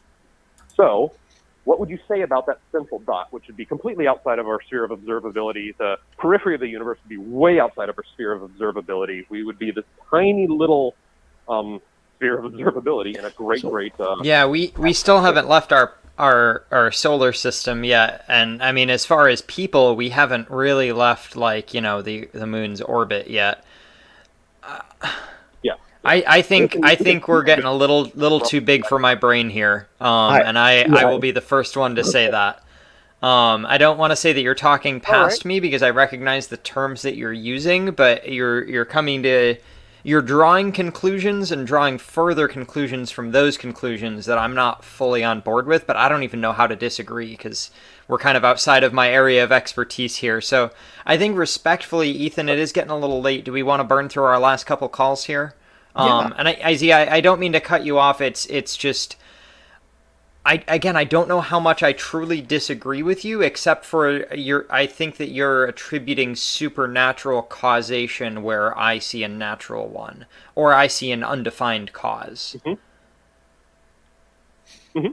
Yeah, I wouldn't necessarily label it supernatural from my perspective. Okay. I'd say it's natural, and the supernatural is anything that we do not understand. And of course, we project a lot of story on it. But anyway, it's great talking with you guys. Yeah, thank you again for calling in, Isaiah. And I hope that I don't come off as rude by saying that. I just want to make sure that we can have a good conversation. Well, yeah, agreed. And I'm actually absolutely. This is a big one. Yes. Yep, So, it is. but Absolutely. you, I think I need to go. I've taken Philosophy 101, but I think I want to take Philosophy 102 before we revisit this. Yeah, same. I need to take philosophy 101. So thank you, Isaiah. It was really good. Yeah. I'll be around, gentlemen. All right. Have a good one, man. Hopefully we can talk again. You too. All right, bye. Yeah. Aloha. Aloha. Indeed. Very nice, dude. Hello and goodbye. Yeah, Yeah. Oh, yeah. hey. Awesome guy. I'm glad he called. I learned some new stuff, I want to say, but I don't really know how to explain what that stuff is. A good way to put it. Learned facts about the atom I didn't know.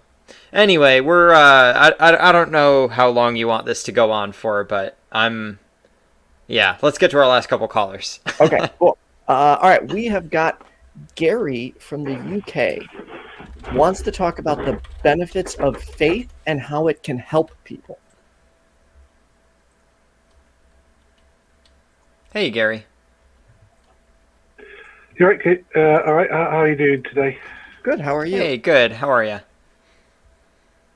I really, really would. I wanted to talk about faith and how it can help people in general. Now, I'm going to go into a bit of detail. If you want to stop me, please do so. I'm a Christian from the UK. I'm a Quaker. Okay. I've been so for the last about 5 years, maybe 6. Before that, I was a universalist, and before that, I was a theist. Before that, I was an atheist. I think that faith can help people in certain situations. Now, I'm going to go into mine. Now, I was told to my faith that I could never achieve anything, as in education-wise.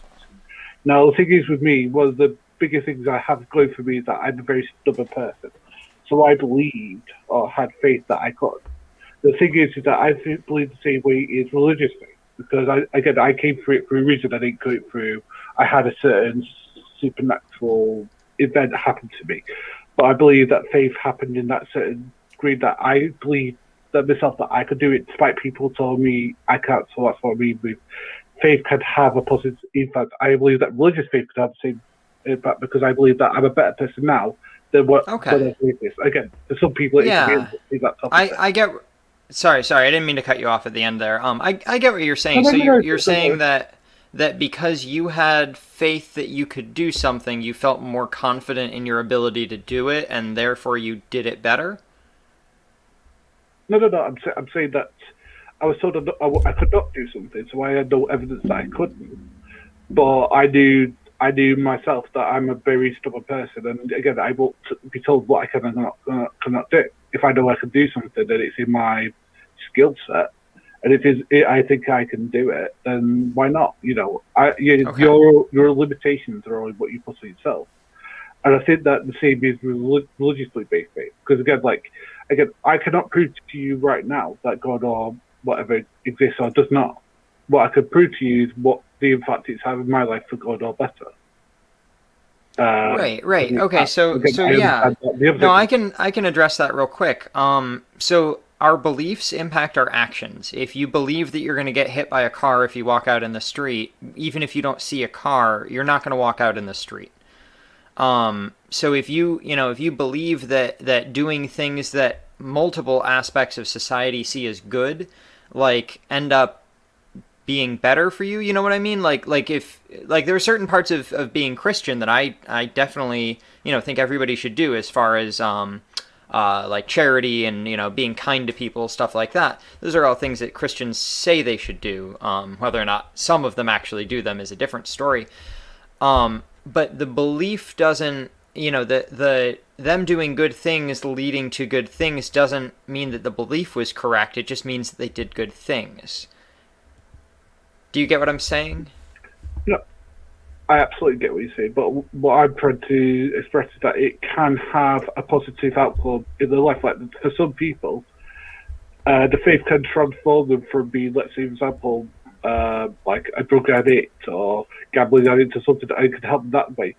But as I get it, it's happened the other way, where maybe their religion has made them a bad person, and getting rid of that has made them better. Because I'm all for what makes you better as a person. That's just my personal philosophy about anything. Because again, if something improves you, you should do it. I guess to a degree. I mean, we could talk about what improving means, I guess, if we're going to talk about that in a nuanced way. But I think as a broad statement, if we're talking about, like, not taking care of yourself versus taking care of yourself, then yeah, no matter the reason, I guess, let's say, if you're taking better care of yourself, I'm all for it. So I guess at that point, like, for me, it boils down to, how important is truth to you, Gary? Fairly important, because again, like, I came to my faith through reading, through research, through understanding. Again, I'm not saying that here that I'm absolutely 100% correct, because again, we're human beings, we're prone to error, and I think that is key when we're having these sort of conversations. Because again, I will admit to you right now that I can be wrong about that. I don't think that makes me a bad or stupid person or idiotic. No, definitely not. I'm going to address the question that Ethan put up on screen real quick. No, I do not have a YouTube channel. I have a lot of great ideas about what I want to do for a YouTube channel, and no follow through. So here we are. Well, and I would love to, and I still give Martin shit for this. I would love to point you to a Twitter or somewhere you can find Martin. But he is not on Twitter. I don't want to be found. I just want to go on shows like this every once in a while and then hide under my rock. You're a good voice. Also, Thanks. Matthew, thank you for the super chat. Sending you a super chat for your cats. Super cats. So for me, Gary, truth is of the utmost importance. To kind of parrot another individual, I want to believe as many true things as possible and as few false things as possible. Agreed. And therefore, I can't rely on faith, because I don't want to believe something without the evidence to back it up. And if I am believing something that is incorrect or false, I want to eradicate it from my brain as quickly as possible. And at times, taking things, or depending on your faith and what your relationship with God is like, your views can be harmful to other people. So I don't know where I was going with that. Well, I think, just if I can springboard off of it real quick before we hand the mic back to Gary, as far as views of your faith that could be harmful, I'm thinking of, like, anti-LGBT religions. Yes. Like those, they may think they're doing a good thing. And actually, if I can just ramble for a minute here, I had a very interesting conversation with my friend about that one time, when he was saying that people who, like, we were talking about something innocuous, like certain dietary preferences within a religion, and I said that A religion dictating to you what you should and shouldn't have in your diet doesn't really make a whole lot of sense to me, because they're not looking at it from a dietary point of view. They're looking at it from a spiritual point of view, but it's affecting your diet still. Like, the impact there is real. And he was like, well, if they think they're doing right by God, just let them do their thing. And I said, right. Same thing with all the anti-gay or anti-LGBT folks. They think they're doing right by God, so should we just let them do their thing? No, absolutely not. We should fight for equality. So, as far as the benefits of faith, yes, there are some times when faith can benefit you, but that's not because of faith. That's because the thing that you're doing is beneficial independent of faith. The faith is not what's benefiting, it's the thing. The faith is just the reason, and you can have bad reasons for doing good things and good reasons for doing bad things. No, I agree with what you just said, because we could, for example, the Phelps family, for example. I'm sorry, what was that? Total homophobic. The Phelps family. The Phelps family, yes, the okay. Westboro Baptist, yeah. Those people are those people. Okay, so oh my God! To be honest, don't get me started. That is so. For those who don't know, the only reason I haven't taken my activism to the streets yet is because COVID. But once it's safe, you're going to see another side of what I'm trying to do with this channel. I want to be out there going to college campuses, events, protests. I want to be on the ground talking to these people. And Should I move to Chicago, Ethan? Yes. Okay. And the Westboro Baptist because that sounds like fun. It is one of my goals. I want to go to them at some point. But for example, for those who don't know, like Steven Crowder, I don't agree with God at all. But his Change My Mind segment is in many ways what I'm trying to do. But I want to do it in a way that is responsible, respectful, and my views don't actually harm people. Because exactly, whereas Steven Crowder does the opposite of those those three things. He's irresponsible, he's disrespectful, and his views are very harmful. Sorry, whenever anybody brings him up, I feel the need to go off, because in case you weren't aware of this, he had more viewers on election night than fucking CBS. Anyway. I don't love his beliefs, but I do like his method, because that is the type of activism, in my opinion, we need more of. Like, we need to get out there talking to these people every day. That's how we're going to change minds. How I want to change minds, not just through street epistemology, whereas he uses gutter epistemology. I want to get in the streets and talk to people about everything. I want to talk to Steven Crowder. Are you kidding? Dude, that is an all-time goal. I want to sit down with Steven Crowder one day and have I wouldn't even call him names. I would just be like, do you realize what you're doing? Like, do you know? Do you not know? Anyways, Gary, so we don't have a lot of time, but I'll go ahead and let you anecdote there. Go ahead and continue with what you were saying. Let's go. No, but I agree with what you've said, that for some people it can be harmful, but for some people it can be helpful. For example, as I said, if, let's say, before the faith, you were, let's say, not very compassionate person, maybe you were very, dismissive of other people's needs, but maybe you find the faith made you more so, because, you're opened up to, the stories that you, I'm going to use a story, I mean, like, the story of his life, when he helps people with no, instant reward and stuff like that, and this is the way we're supposed to react it, and he makes them a better person in that sense. Then I think it can be good. But again, okay, real quick, as I said. Sorry, real quick, Gary. So you said, I'm gonna change the topic. You said compassion, like maybe somebody was less compassionate before they found their faith, and then they found faith and they were more compassionate. It's not faith that's doing the good there. It's the compassion. The faith is just the reason why they became more compassionate. But somebody without faith who is compassionate, that person would be equally good as somebody who has faith and is compassionate. Do you agree with that or disagree? Absolutely. Okay, right. Because, so faith isn't... sorry. No, it's okay. It's okay. I was just repeating myself.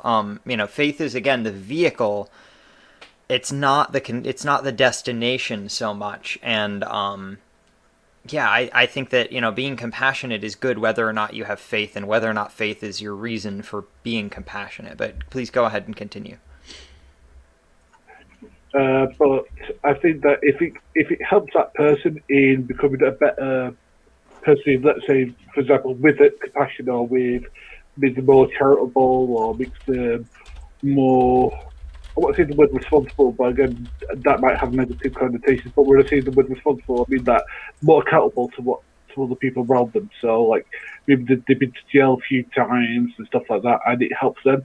Then cool, be that. Again, I'm about what helps the person.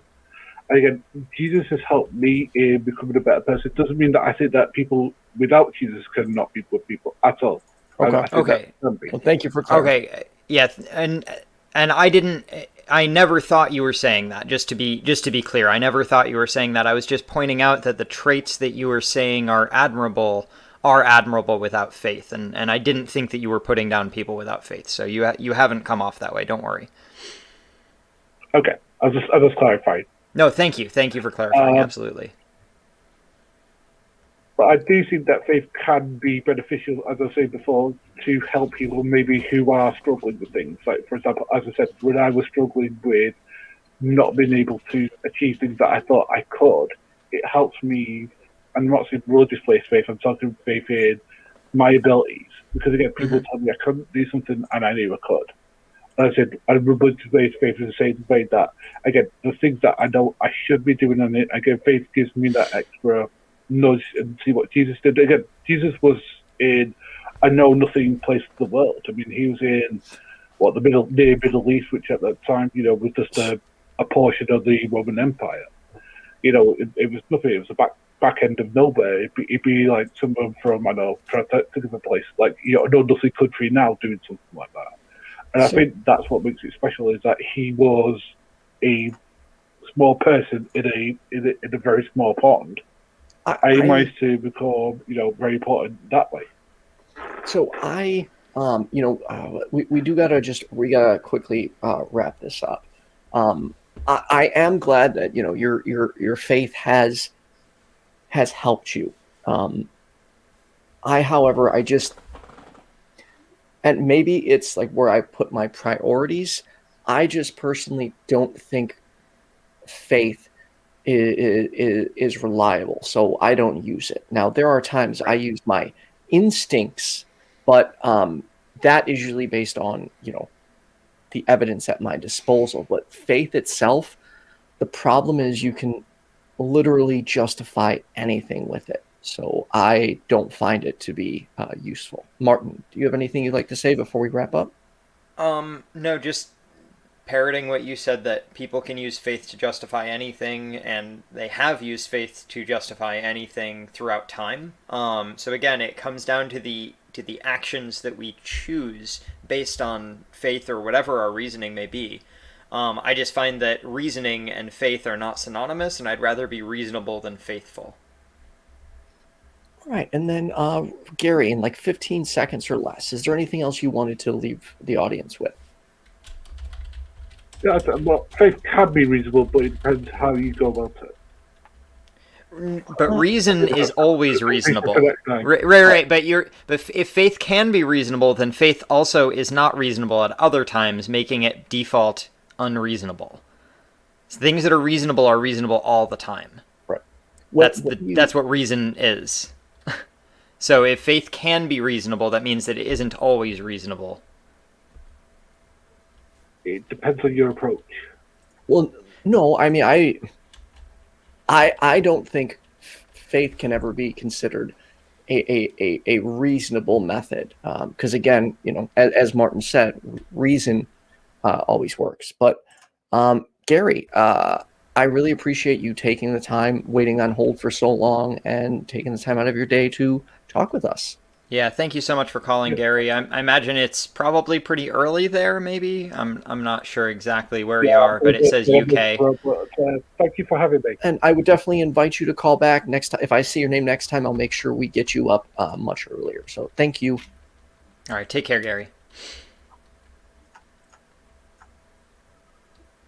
Okay, all right. we pretty much out of time, but we've got our last caller. So Leo wants to talk about the contradiction of Christians being anti-abortion and the Egyptian curse killing all the firstborn. What do you mean by that? Yeah, hello. How you guys doing? Good. How about you? I'm sorry. I'm good. There may be a little noise in the back. I'm at Walmart. But yeah, basically I'm saying because I stop regularly. I stay about the Chula Vista area in San Diego. As in there's a Planned Parenthood here, and there's always Christians in front with the signs "Pray to end abortion." So I always approach them. I'm like, okay, so what do you guys mean God's against abortion if He kills the firstborns of Egypt after He hardened Pharaoh's heart? So you want to listen to Aaron and Moses. You know, He caused this. He could, like, you know. So that's my thing is how can a Christian stand there and hold a sign that says "Pray to end abortion"? You know. I mean, I can answer that really quickly. Oh, sorry. Go ahead, Ethan. No, I wish we had a Christian co-host right now, because they play address that, but we're both atheists, so I don't. Oh. I can say how I would have justified it when I was Christian. I would have said that God did the Egyptian killing curse through Moses, and that it wasn't actually a human action; it was a godly action. So it's okay when God does it, but it's not okay when humans kill babies. I don't think there should be a difference. I have a higher morality. I agree with you. I agree with you. I'm just saying that's what I would have said when I was a Christian. Then we would have had a good talk. We would have, my man. I'm sorry to go back. On one of you guys' earlier calls, you guys were saying if Mary was a virgin. And actually, the Mary, the word Alma, I believe it's a Hebrew text, is also translated as young maiden of marriageable age. Yep. So the scribes, whenever they came with this and they wrote down, they just could have just threw virgin in there. She just could have been a young maiden, marriageable age. So that's another transaction. Yeah, the virgin part. Yeah, you're correct about that. It's one of several translations, and it's something that's been pushed very hard by Christian purity culture, especially since the last, I want to say, couple decades, or maybe the last century, even with the sexual revolution, let's call it. But yeah, Christian purity culture has been pushing hard for the, stay virgin until you meet your husband, and then you can give him the gift and all that grossness. And I don't think, and unfortunately, I don't think even Christians realize this, but how damaging purity culture and demanding, shaming people for sex. Like, dude, even me, to be blunt, I have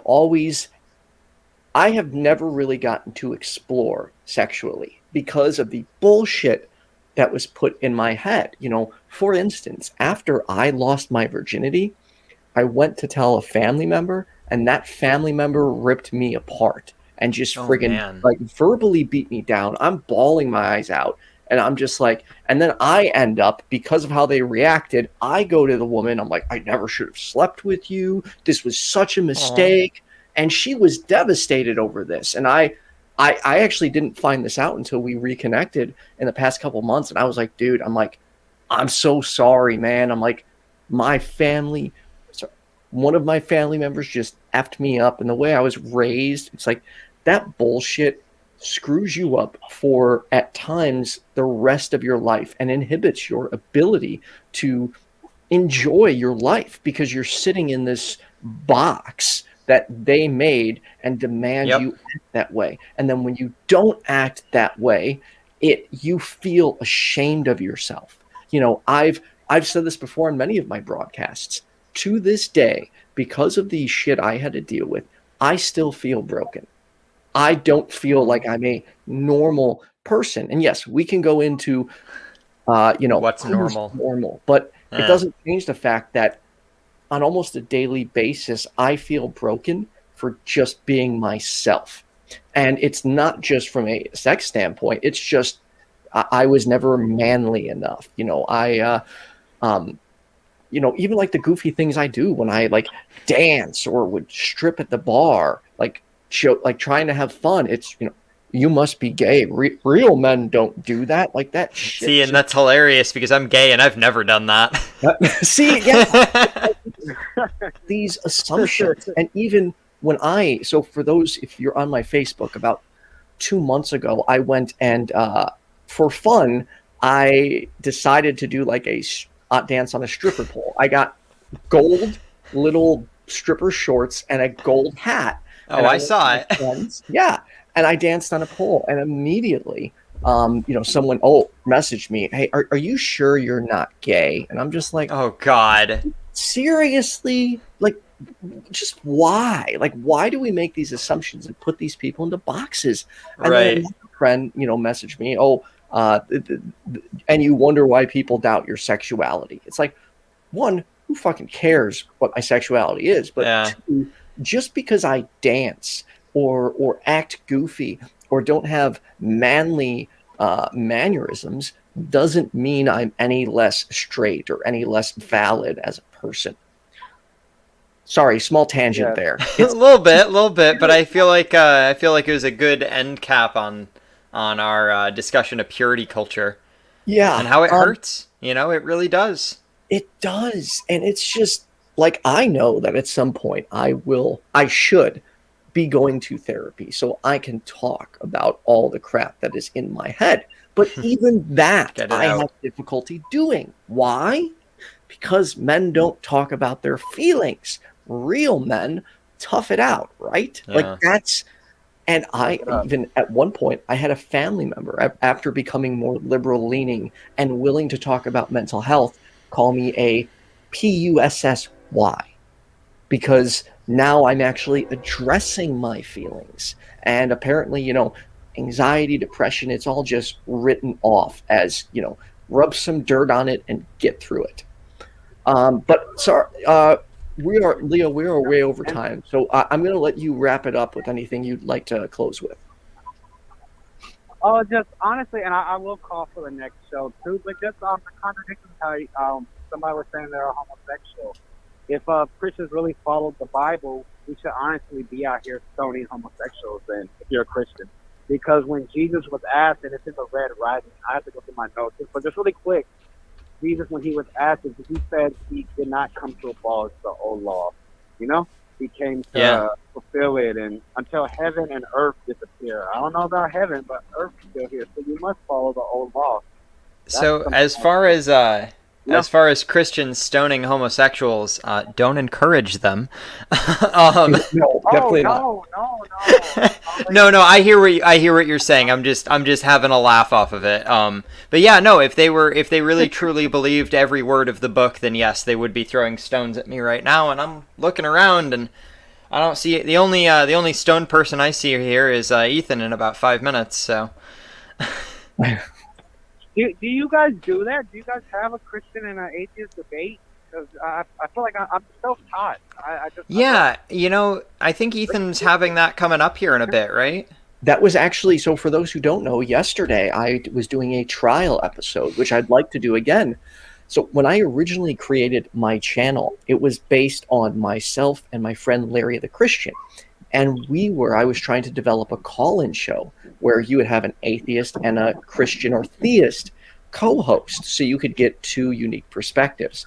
And it wasn't until recently that I was like, you know what? I've always wanted to do it. Let me give it a shot. So yesterday I had Dan Jacob on from Dear Christians podcast, and it was a call-in show, and people called us, and I think it went really well. We primarily got atheist callers, and Dan was pretty much had his feet to the fire all night. But outside that, it was a really good show. I've been fortunate. I've got a lot of great feedback on it. Now I'm in the place where I'm considering, do I do it again? If so, do I have rotating atheist and theist co-hosts? And it can be difficult because I want to find the happy meet. Because if right now the host and the co-host just go at it the whole time, callers will get left out. So it's finding the balance of how much to push back on.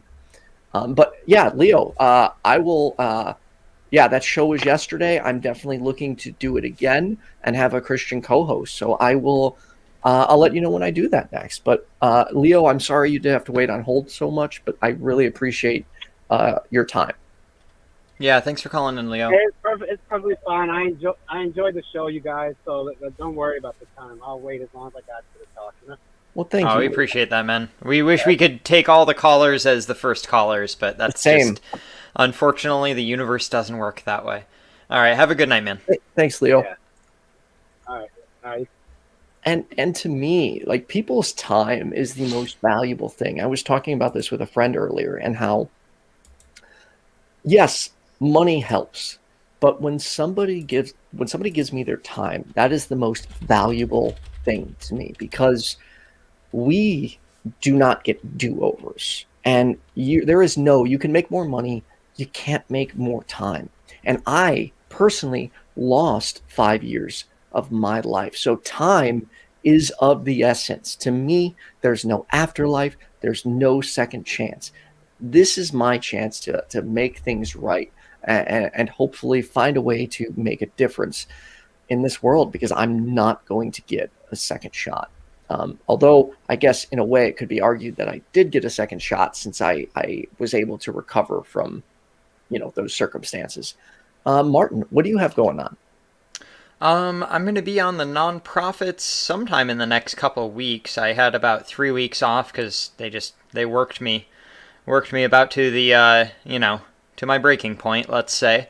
I'm actually looking at potentially a new career in the future, but yeah, I'm living life. As in, like, you're not going to do this anymore? No, I'm referring to my day job. Oh, okay. Yeah, no, I've just been working my day job. So yeah, I work at a grocery store. But yeah, that's kind of wearing on me. So I'm looking at my options right now. But yeah, as far as what else is going on, not a whole lot, my man. Not a whole lot.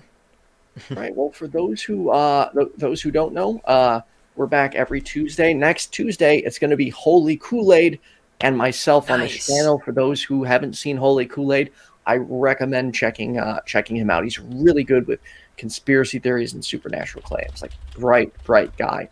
And I work closely with his partner, Hannah Vaughn, every Thursday on the Pickup Line, where we tackle dating, relationships, sex, and things like that. And then Sundays, I have a show with Jenna Belk on mental health, and that's on youtube.com/the Ethan and Jenna Show. And then again, I am going to decide on how I want to do the format of ADT, and whether I should bring on rotating atheist and theist co-hosts. And then lastly, I do have one new show I will be starting. We will only be doing it once a month because it is expensive at this point. So until we can essentially have enough money to do it weekly. But for those not familiar, if you've ever seen the show Hot Ones, we are going to have 2 people come on. Vila Bianca is hosting. They will be debating 3 topics while eating progressively hotter wings. First person to tap out loses. And then lastly, I did start one more show, which, Martin, I'm going to need to get you on. It's called Ask an Atheist. It's on my Twitch. So if you could go follow me or like on Twitch, it's twitch.tv/YFN Atheist. Every Thursday, we're doing quick 30-minute punchy interviews. I'll be going through every single atheist I can find. And I'm not just looking for atheist YouTubers. I am looking for people within the community and get their voices out there. So if this is something if you'd be interested in being on an Ask an Atheist, obviously I can't make any promises, but let me know. I'm definitely looking for more guests. Martin, it's been a pleasure. Again, thank you so much for stepping in last minute. I was in it's my pleasure. After Eric Murphy wasn't able to make it, I was gonna have a heart attack. I'm like, I gotta find a co-host. And I told Ethan before the show, I'm honored to have been on the long list after the short list has been exhausted. So no, I'm just kidding. You're on the short list because you are in the private chat with the friendly community. So you are on that very, very short list of people that I go through first. It's my pleasure. Always a pleasure.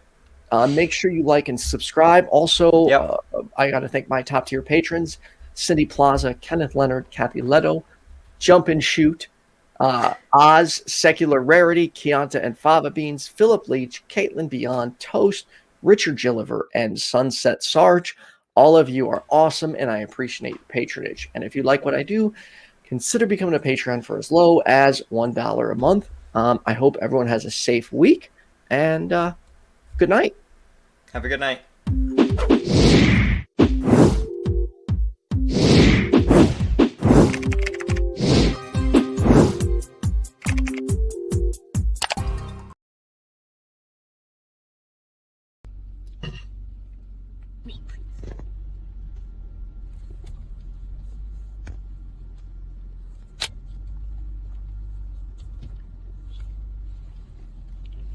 Dude, no way! Holy crap! Dude! I am so proud of you!